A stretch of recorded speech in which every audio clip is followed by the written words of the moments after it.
첫 코너는 주도 섹터 공략으로 이어갈 텐데요. 시장부터 우리 주도 섹터에 대한 고민이 정말 많습니다. 그 해답을 찾아보도록 할게요. 오늘 이 시간은 KB증권 프라임클럽 민재기 팀장님과 함께합니다. 팀장님 안녕하세요. 네, 안녕하세요. 네, 조금 전에 오프닝에서도 체크를 해봤지만 2,500선을 두고 지금 굉장히 좀 아슬아슬한 네. 좀 줄타기를 하고 있어요. 특히 외국인들의 매도 규모가 좀 거세지고 있습니다. 도대체 이 구간에서 우리는 어떻게 좀 대응을 해야 될까요?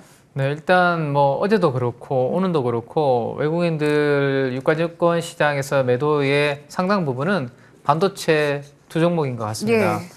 어제 한 3,700억 정도 이제 삼성전자 하이닉스를 매도를 했는데 오늘도 지금은 약 4천억 정도 외국인들이 지금 팔고 있는 가운데 뭐 삼성전자 하이닉스가 차지하는 비중이 꽤 있지 않나 생각해 볼 수 있을 것 같아요.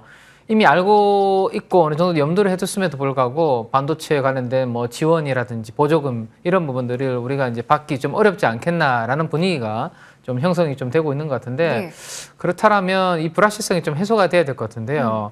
결국에는 뭐 삼성전자와 SK 하이닉스 그리고 일부 우리 수출 관련된 업종들에 대한 뭔가 이 센티가 좀 바뀌어야 되는데 아무래도 이 연말이기도 하고 1월 20일 날 트럼프 취임도 앞두고 있다 보니까 그 전까지는 계속 트럼프 행정부에서 앞으로 뭘 할 거다에 따라서 노이즈는 계속 이어지는 것 같아요. 네, 그래서 그쪽 관련된 부분들은 뭐 적어도 한 달 동안은 좀 변동성이 좀 클 수밖에 없다라는 것을 염두에 두시고 지수가 2,500선을 지키고 내려오고 이게 큰 의미가 있을까 싶어요. 왜냐하면 변동성이 워낙 크다 보니까. 네, 그래서 당분간은 그러면 좀 트럼프 행정부에서 어떤 입에 뭐 무슨 이야기가 나오느냐에 따라서 변동성이 큰 업종보다는 좀 무관하거나 아니면 아예 올해보다 내년도에 좀 증익이 돈을 좀 많이 벌 것 같은 그런 섹터들 예를 들어서 우리가 뭐 엔터도 공부했었고 지난주에 했었는데 좀 그런 섹터는 좀 차별화될 수 있을 것 같은데 그게 아니고 수출 관련된 좀 업종들은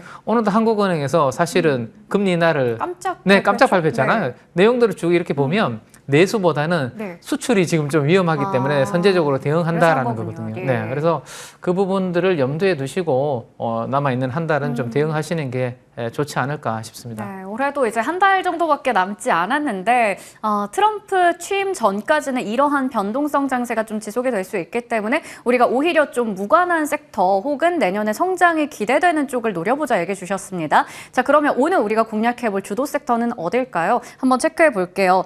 자, 로봇주를 가지고 오셨어요. 최근에 뭐 우리가 트럼프의 입 그리고 머스크의 입에 굉장히 주목을 하는데 머스크가 이번에는 한국 인구 붕괴 뭐 이런 얘기를 했더라고요. 출산율 저조하다라는 이야기인데 머스크 발언에 우리가 하나하나 촉각을 곤두세우다 보니까 출산율이 저조하다 그러면 나중에 뭔가 일손이 부족하다 로봇 이렇게 지금 좀 생각을 할 수 있는 건지 팀장님의 아이디어 한번 들어볼게요. 네, 일단 머스크의 입에서 우리나라가 이렇게 자꾸 거론되고 있는 것 자체가 좀 신기하기도 합니다. 저는 네, 관심이 좀 많으신 것 같은데 3분의 2가 뭐 사라질 것 같다. 출산율 우리도 지금 내부적으로 심각하다라는 걸 알고 있는데 멀리 떨어져 있는 분께서 걱정을 이거 한다는 게 좀 신기하기도 합니다. 아무튼 근데 여기에서 그러면 앞으로 우리 살아가는 이 세상이 어떻게 그러면 영향을 받을 것인지가 우리한테는 더 중요한 게 아닌가라는 생각이죠.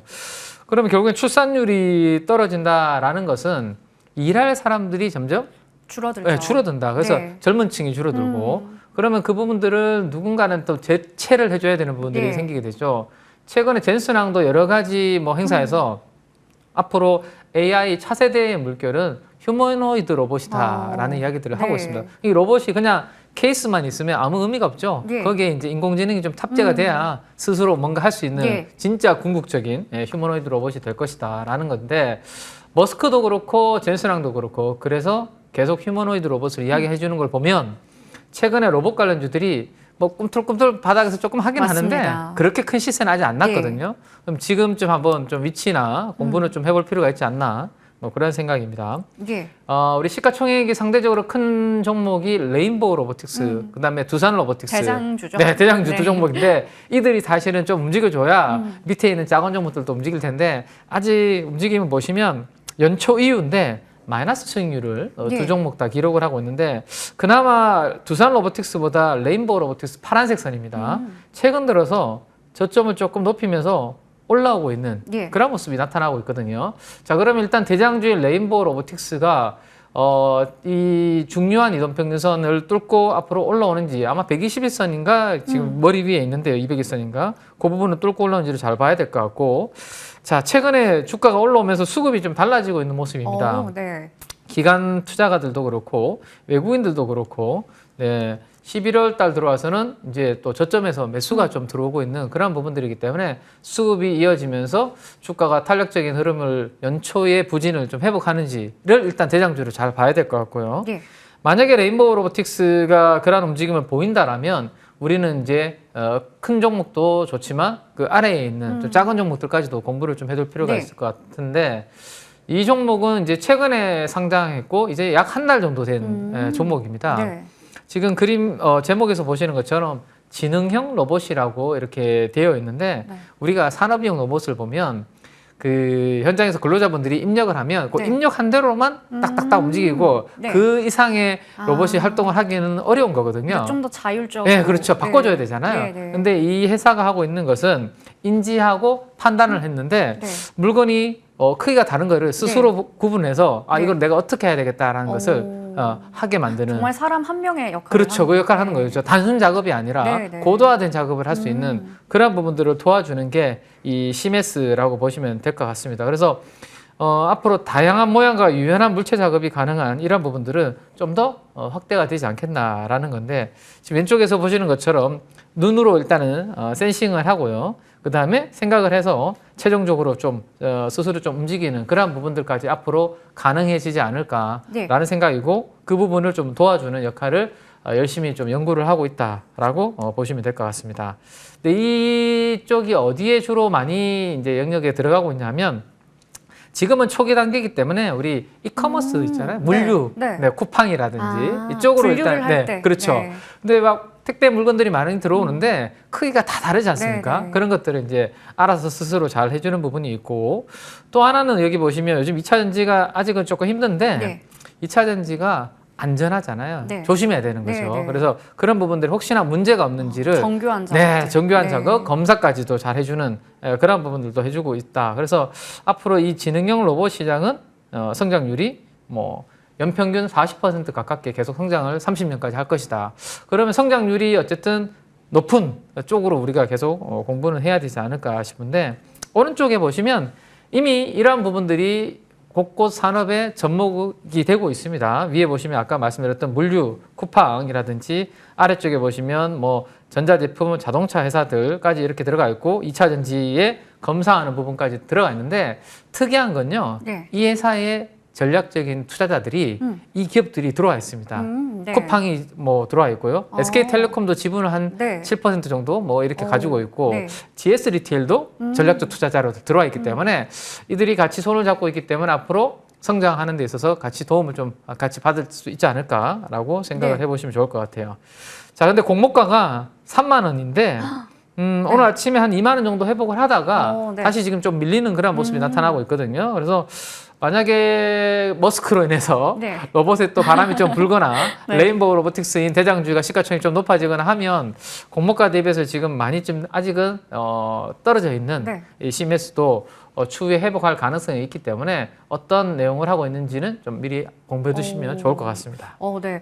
한국의 출산율 저조를 이제 머스크가 언급을 했고 거기서 그냥 지나칠 수도 있겠지만 그랬구나 지나칠 수 있겠지만 네, 네. 또 로봇이라는 투자 아이디어를 좀 확대를 하고 거기서 이제 대장 로봇들이 간다면 그 밑에 있는 소형주들도 갈 것이다. 거기서 우리가 CMS라는 종목 공부해보자 말씀해 주셨습니다. 참고해보면 좋을 것 같고요. 로봇 이야기를 나눠봤습니다. 자, 그러면 이번에는 바이오 쪽도 한번 이야기를 해볼게요. 오늘 좀 궁금한 섹터잖아요. 네. 수급이 좀 들어오는 것 같기도 하고 일단은 깜짝 금리 인하 때문인지 전반적으로 투자 심리 좀 개선된 것 같이 느껴지는 오늘 하루입니다. 저희가 9월 5일에 딱 모멘텀을 짚어주셨던 종목이 넥스트 바이오메디컬이거든요. 미국의 FDA 품목 허가 소식이 들리면서 오늘 굉장히 강한 모습 보여줬습니다.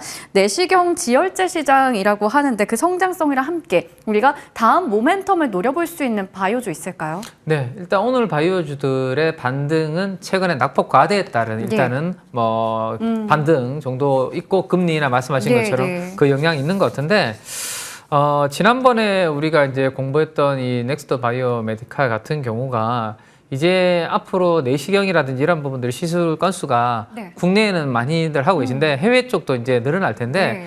해외 쪽에서 내시경이라든지 이런 부분을 할 때 혹시나 여기 뭐 이상이 생겼을 때 네. 바로 지혈해 줄 수 있는 예방이라든지 네. 할 수 있는 부분들이 필요하다라는 말씀을 드렸고 공부를 좀 했었거든요 그때. 네. 근데 지금 보시면 넥스 파우더라는 제품입니다. 이 제품이 이제 결국에는 해외 쪽으로 가려면 미국에는 네. FDA 승인이 받아야 되죠. 네. 받아야 되죠. 그래야지 이제 진출할 수 있는 부분이고 그렇게 되면 이 회사의 핵심은 글로벌 의료기기 1위 기업인 메드트로닉하고 네. 이미 협업을 맺었기 때문에 이 회사의 유통망을 통해서 앞으로 진출할 수 있을 거다. 뭐 네. 이런 스토리였거든요. 자, 근데 지금 그렇게 됐을 경우에 앞으로 내년도, 내후년도에 영업이익률이 30%, 50% 이렇게 증가할 오, 것이다까지 우리가 공부를 했는데 오늘 나온 내용은 요 내용이 나왔습니다. 드디어 넥스 파우더가 네. 미국 FDA 허가 획득했고 이제는 시장을 선점할 수 있는 기대를 가져볼 수 있다. 이런 내용으로 오늘 이제 급등을 좀 하고 있기 미리 때문에 딱 짚어주셨던 이슈인데. 아, 네. 뭐, 네. 그렇긴 한데, 이제 앞으로 이제 이 내용으로 인해서 회사가 좀 더 한 단계 더 성장할 가능성은 있기 때문에 네. 계속해서 한번 공부는 좀 해나갈 필요가 있을 것 같고요. 다음으로 그러면 이러한 모멘텀을 한번 기대해 볼 네. 쪽이 어디냐 하면 요즘 비만 치료제 관련해서는 약간 조금 조용하잖아요. 위고비 나오고 네. 나서 이제 재료 소멸인가 싶더라고요. 네, 약간 조용한 네. 상황이죠. 조용하니까 저는 한번 공부를 해보는 게 좋을 것 네, 같은데 네. 어제 새벽에 미국의 월가에서는 어떤 내용이 나왔냐면 암젠이라는 회사가 있는데 네. 바이오테크 중에 암젠이 하고 있는 이 체중 감량약에 대한 임상 결과가 나왔는데 20% 감량한다라는 데이터가 오, 나왔습니다. 그리고 월 한 번 주사를 맞으면 오, 된다라는 네. 거거든요. 근데 주가가 어떻게 됐냐면 어제 이렇게 큰 폭으로 흔들렸습니다. 네. 그리고 이제 조금 회복하는 모습이었거든요. 네. 20%나 감량을 하는데 한 달에 한 번 맞는데 왜 빠졌지? 일라일리라든지 이런 네. 경쟁사들보다 네. 조금 더 약효가 떨어지기 때문에 일라일리는 예를 들어서 한 25% 정도 체중 감량이 이미 된다면 그 정도는 한다 다른 그쵸, 회사들은. 네. 네. 뭐월 1회 맞는 거는 편해서 좋은데 네, 네. 난 살 빼려고 맞는 건데 아. 매주 맞더라도 한 25% 30% 네, 떼주는 게 좋을 것 같은데 그게 안 네. 되다 보니까 실망감이 좀 있었던 것 같고요. 그래도 지금 이제 계속 봐야 되는 이유는 바이든 정부에서 뭐 의료보험을 통해서 비만 치료제 비용이 비싸니까 맞아요. 이걸 지원해 준다는 네, 이야기들이 네. 지금 나오고 있는데 이 바이든 정부 내에 될지는 모릅니다. 근데 트럼프도 네. 고민을 할 거예요. 궁극적으로 왜냐하면 이 부분이 우리의 뭐 다양한 뭐 치료에 건강에 도움이 되기 때문에 길게 봤을 때는 이제 정부 부담이 줄어들 수 있는 부분이 있거든요. 그래서 아마 트럼프 정부도 고민을 하지 않을까 싶은데 그 소식에 일라일리의 주가는 이렇게 또 올라가는 흐름이 네. 나타났다 정도 보시면 될 것 같고 국내 비만 치료제 관련된 부분들을 보면 펩트론 인벤티지랩 D&D 파마텍이라는 종목이 있는데 최근에 이 종목만 지금 강하게 남다르네요. 네. 움직이고 있거든요. 그래서 이 종목이 왜 강하냐? 저는 내년도는 주사가 아니라 네. 이제 먹는 알약 쪽으로 이제 트렌드가 바뀔 것 같아요. 그게 훨씬 편하긴 하죠. 편하죠. 네. 편한데 어렵거든요. 그래서 아무도 지금 이걸 잘 못하고 있는 만드는 거죠. 게 어렵다는 어렵죠. 거죠. 네. 알약을 먹어도 네. 소화기관에서 분해가 돼버리고 아. 흡수가 잘 안 됩니다. 네. 그래서 흡수가 잘 돼야지 살을 빠지는 데 도움을 주는데 네. 근데 내년도에 이 회사가 D&D 파마텍이라는 회사가 지금 리포트들이 최근에 이렇게 많이 나오고 있는데 흡수율 관련된 데이터가 3월, 4월 정도에 나옵니다. 근데 만약에 그 데이터가 나왔는데 흡수율이 꽤 높게 나왔다. 네. 지금 유일하게 있는 회사가 노보노디스크의 리벨서스라는 약이 있는데 흡수율이 0.04밖에 안 돼요. 근데 그거보다 10배 이상 나온다라는 네. 게 지금 전임상 단계에서 나오고 있기 네, 때문에 네. 내년도 한 3, 4월 달에 그 데이터가 나온다면 이제 비만 치료제의 대세는 네. 주사가 아니라 먹는 쪽으로 바뀌는 분위기가 형성이 될 수 있기 때문에 그러면 다음에 비만 치료제 모멘텀은 한번 이 기업의 경구용을 한번 네. 기다려 보시는 거 괜찮지 않을까라는 생각입니다. 저희 넥스트 바이오메디컬도 굉장히 미리 9월 초에 딱 공략해 주셨는데 좋은 모습을 보여줬잖아요. 이번에 우리가 잡아볼 쪽은 비만 치료제 시장 안에서도 먹는 약을 이제 개발하고 있는 D&D 파마텍입니다. 공모가는 33,000원이었으니까요. 또 참고하셔서 공부해 보시면 좋을 것 같습니다. 오늘 민재기 팀장님과 여러 가지 이야기 나눠봤습니다. 저희 지금까지 KB증권 프랭클럽 민재기 팀장님과 함께 이야기 나눠봤고요. 네, 여기서 인사드릴게요. 고맙습니다. 감사합니다.